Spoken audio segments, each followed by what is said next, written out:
Okay, we want to return to our top story, and that's the deadly blast outside a hospital in Gaza on Tuesday, which continues to reverberate across the Middle East. Here is some footage captured Wednesday of the aftermath. The death toll is estimated at nearly 500. Hamas is blaming Israel for an airstrike. Israel is accusing a group known as the Palestinian Islamic Jihad, a militant group aligned with Hamas in Gaza. Hamas has provided no evidence to support its claim. The Israel Defense Forces say they have intelligence to back up theirs. And here's some of the material that they have released. This image, provided by the IDF, allegedly shows the origin of the rocket launch. You can see it highlighted there with the red dot. You can also see the site of the hospital. That's the white dot. The IDF has also put out a recording of a conversation they claim is between two Hamas operatives, and the translation text on this recording was also provided by the IDF, and CBC News, of course, cannot independently verify the recording, but take a listen. بس بقول لك الأول مرة بنشوف الصاروخ زي هيك والشظايا هذه فبقول لك تبع الجهاد الصواريخ الجهاد الإسلامي هاي. إيه؟ فهم بقولوا تعاون الجهاد الإسلامي. إنه من عندنا هذا؟ شكله من عندنا مين اللي بيقول هيك؟ بيحكوا إن الشظايا تبعت الصاروخ إنه الشظايا محلية مش زي شظايا. Now, despite what Israel has released, many Arab countries in the Middle East continue to blame Israel for what happened. Here with me now is Lt Col Jonathan Conricus, the spokesperson for the Israel Defense Forces. Lieutenant Colonel, it's good to speak with you again. Likewise. Thank you for having me. I'd like to start, if I could, with the people who still don't believe Israel's denial that they were involved with this. What do you say to people and countries who don't believe you, despite what you have put out as evidence of your non-involvement? I would say that they're siding with the side of darkness, that they're on the wrong side, categorically. Is there other intelligence? I know President Biden was there today and says the Americans have intelligence, and I know members of the Senate committee in Washington were briefed on it today, and they have come to the same conclusion that you have, that it was Islamic Jihad. Is there other intelligence you're willing to release, or the Americans can release, to help convince people who still aren't on board? No, and to be frank, I don't think that any other person or entity of importance needs to be presented with more intelligence. We have already produced and presented to the world very transparently intelligence in almost real time. Just a few hours after the event happened, we produced a statement and then intelligence to support our claims. Now that also the US has seen and verified, and I think according to their own sources as well, I think that this issue should be laid to rest had it not been for one topic. I was appalled yesterday to see headlines all across the world taking Hamas' word for the truth and reporting what Hamas said to be what happened on the ground. And I think that, if anything, should be investigated, and there should be proof of no bad intentions on side of the international media, because I think that is reckless.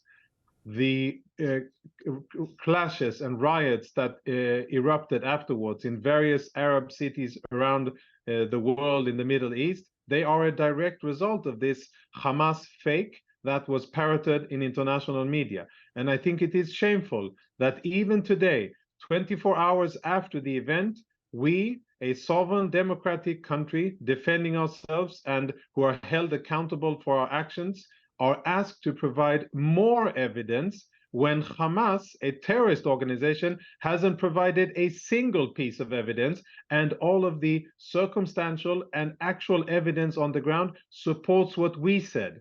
There's no crater. There's no damage, substantial damage to the building. There's fires, which never occur when we drop a bomb, but they do occur when rockets are fired, and the recording and the radar picture. What else? Do we need to bring the leader of Islamic Jihad on camera and say, yes, we fired the rockets? Will that be enough evidence to put this issue to rest?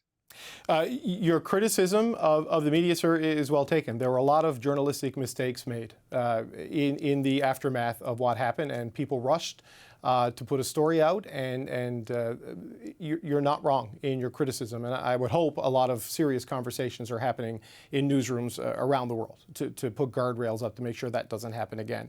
But I ask about the intelligence because you've seen the criticism inside your own country about how so much of what happened on October 7th was a result of an intelligence failure. And people have lost confidence in intelligence agencies. And, you know, around the world, we have been assured in the past that there's intelligence to support something that is later borne out to not be true. And so we ask you, because you are a democracy and you are willing to come on and speak to us and take our questions. So I hope you appreciate the question in that vein, sir. For your own people. And I have a response regarding the intelligence. Sure. Yesterday, we published that we had taken out, or in less nice terms, we had killed a senior Hamas leader in central Gaza, Ayman Ofel. He was responsible for planning part of the planners of the attack, and he was a liaison officer to other terrorist organizations. He was a man who knew he had a target on his back, yet he was killed. Do you know how he was killed? He was killed using real, live, hard intelligence, which helped us and the Israeli Air Force put a bomb on the building where he was hiding, and he is now no longer. So that, I think, is one answer that we could give to the many people around the world who may question our intelligence, the level of the military intelligence, which is fair, that's okay. But to Israelis, which are, in my mind, the most important, who need to understand that the IDF has these capabilities, I would ask, how many of those Hamas seniors are now in hiding, and why are they in hiding? They're in hiding because they know that we're tracking them and that we still have a formidable intelligence capacity. Granted, we failed on October the 7th. We failed to defend, we failed to detect, we failed to respond quickly enough, and the system that was designed to stop this and other types of attacks didn't deliver. And that is a hard situation that we, the IDF, have to deal with our population. And after the war, there will be hard conversations and hard answers given after a long process of after-action review and soul searching. That will happen. But it's not the matter at hand now. Now we're in the business of dismantling Hamas. Now we're focusing on setting the situation straight and defending our civilians and making sure that Hamas will never again have the ability to do the atrocities that they did on October the 7th. You say, and you've provided evidence to back up your claim, you had nothing to do with this, but the outrage in the Arab world has been intense.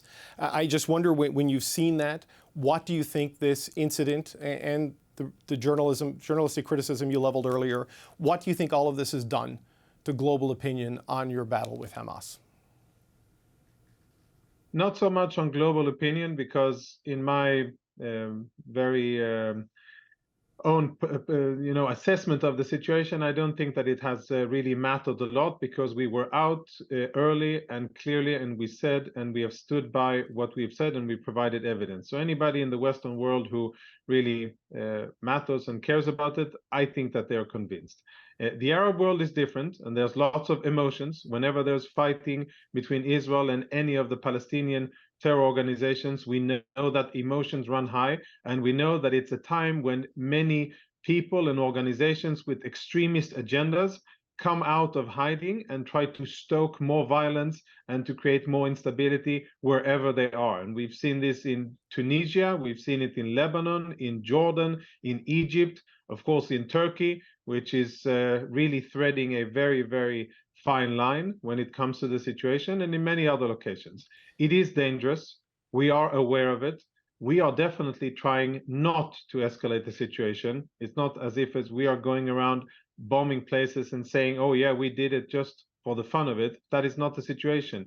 We have said consistently throughout this campaign, the people of Gaza are not our enemy, and we are striking Hamas and their military facilities with a clear military aim, which is to dismantle Hamas. And everything that we do is in order to achieve this aim. And my word of what I'm asking of our dear neighbors in the area is not to fall prey to fake news and falsehoods and lies that are doctored by a terrorist organization trying to promote their own political aims and agenda. So I wonder, Lieutenant Colonel, there are many other health facilities in Gaza than the one at the center of this controversy for the last 24 hours. And we've heard from World Health Organizations in the region that There have been 51 attacks on facilities so far, killing 15 healthcare workers and wounding 27. So how should people reconcile what the World Health Organization, an arm of the United Nations, is saying versus your insistence that the IDF does not target healthcare facilities, and yet we're seeing them hit in attacks and people dying?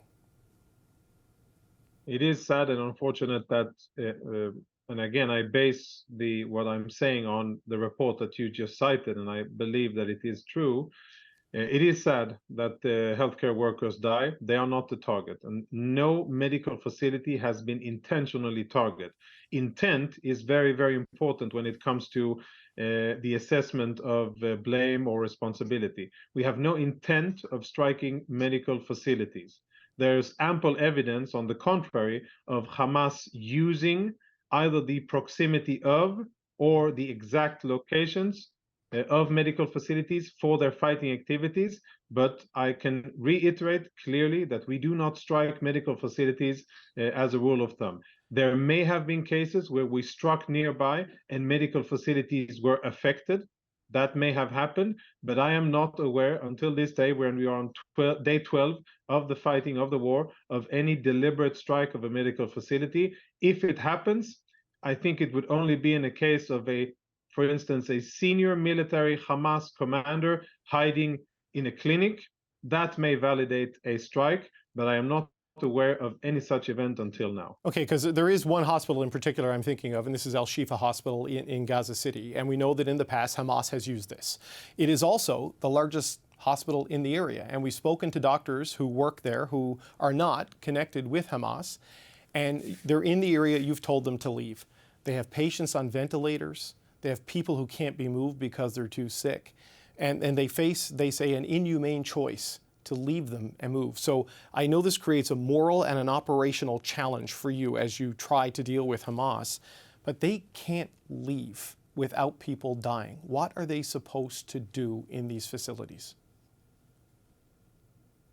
What one would hope that would happen would be for Hamas, the governing entity that controls the Gaza Strip, to care for its civilians and to provide the resources, in this case ambulances, in order to transport those people. If the situation was the opposite, that we had to evacuate an area of our country, then it would be the responsibility of my government and my organization to provide the tools necessary in order to do it, because we govern our country. Hamas governs the Gaza Strip. They are responsible for the situation. They also started this war by the brutal terror attack on the 7th of October, and they have continued to use everything holy and civilian for their military purposes. They have continuously stopped civilians from evacuating. They have stopped international citizens from exiting the Gaza Strip through Rafah 4 days ago. And they have stolen fuel from UN compounds in order to use for their military purposes, instead of it being used in order to pump water for civilians. There is a trend here, there's a pattern where Hamas uses everything. Instead of protecting the civilians, they're using them. So what should happen? Hamas should evacuate the hospital, because if they claim to be the defenders of Gaza against Israel, then that should be in their interest. But it isn't, because they want them there as human shields. You mentioned the Rafah crossing. People have been trying to leave there to get into Egypt for safety, but there has been military activity down there. The IDF obviously been involved with it. There is now reports of an agreement to see 20 trucks of aid come in from Egypt, maybe as early as Friday. This is what U.S. President Joe Biden says he negotiated with President Sisi of Egypt and with Prime Minister Netanyahu. The IDF, will you pause military activity in that area to allow this to happen? Will you facilitate this? I don't know if Hamas will agree. I accept that that is a wild card in this, but what will Israel do to allow this to happen? Yes, this has been agreed upon by the Israeli cabinet at the request of President Biden. And what we've done is to establish a designated humanitarian zone northwest of Khan Yunis in an area called El Mouassi, which is an agricultural area by the coast.